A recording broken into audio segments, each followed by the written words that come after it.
Assalamualaikum warahmatullahi wabarakatuh. Alhamdulillahi rabbil alamin.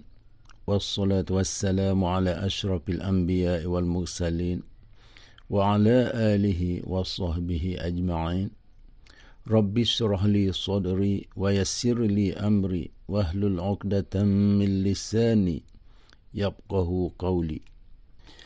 Sesungguhnya seseorang hamba Allah itu pasti akan teringat untuk beribadah ketika bangun dari tidur.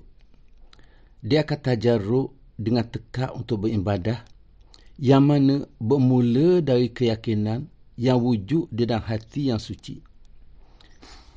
Perkara ini merupakan petunjuk dan kurniaan Allah Subhanahu wa taala sebagaimana firman Allah dalam kitabnya, أَفَمَنْ شَرَحَ اللَّهُ صَدْرَهُ لِلْإِسْلَامِ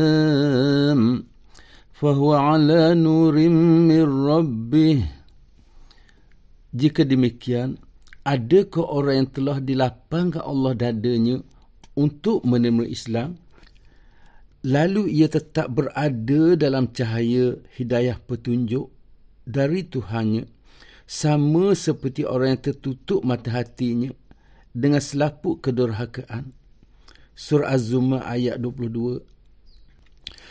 Perkara ini juga telah diisyaratkan oleh Rasulullah sallallahu alaihi wasallam dengan sabda baginda, "Inna an-nura idza dakhala al-qalba anfasakha wa ansharaha."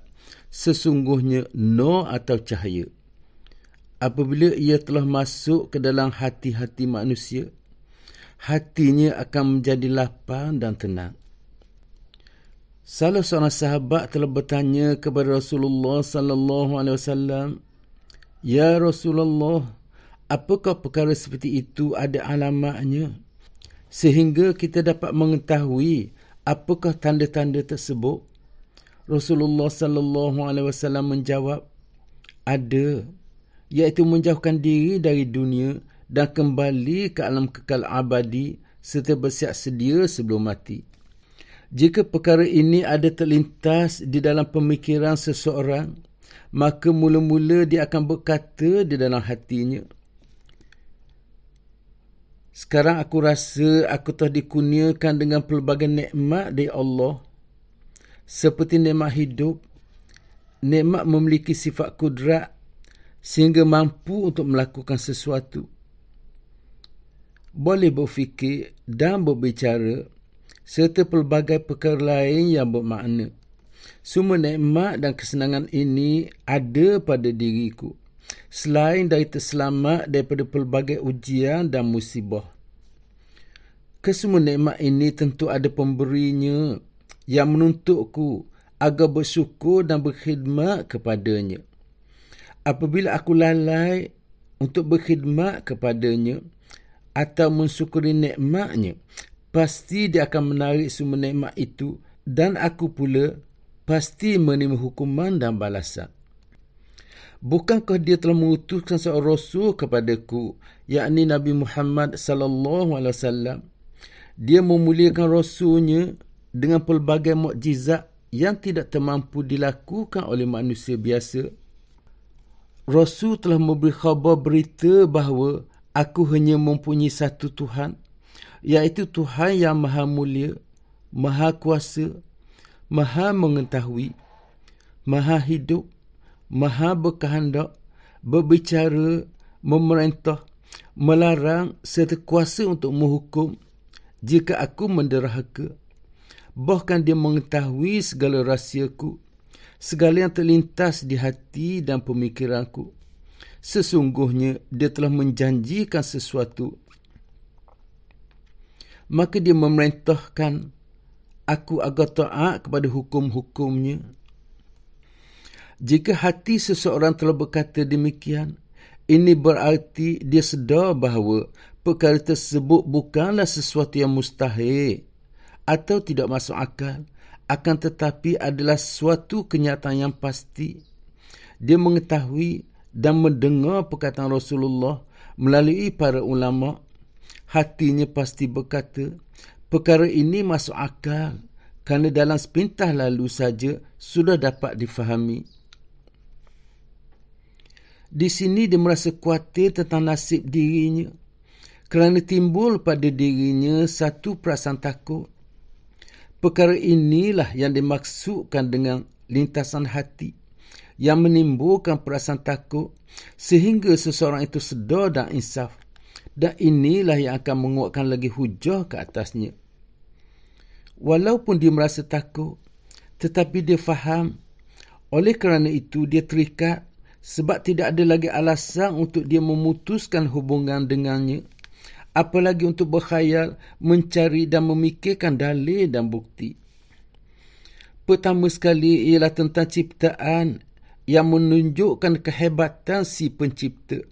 Misalnya, kewujudan alam ini adalah ciptaan yang menunjukkan adanya pencipta, iaitu Allah Azza wa Jalla. Dia hendaklah yakin dan tidak meragui perkara-perkara gaib. Memanglah kewujudan Allah SWT tidak dapat diketahui melalui panca indera. Namun bukti-bukti ciptaannya seperti alam semesta ini jelas menunjukkan keesaan Allah SWT sebagai penciptanya. Dengan demikian, seseorang hamba akan merasa yakin bahawa dirinya mempunyai Tuhan yang berkuasa untuk memerintah dan melarangnya. Inilah tahap pertama yang wajib dilalui dalam menjalankan ibadah, yakni ilmu dan makrifat.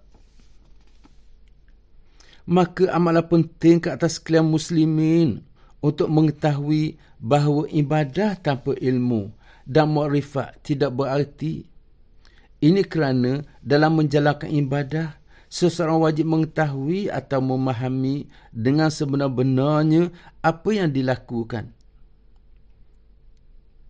Perlu dijelaskan sekali lagi tentang kewajipan melalui tahap ini bagi mengelakkan kecelakaan.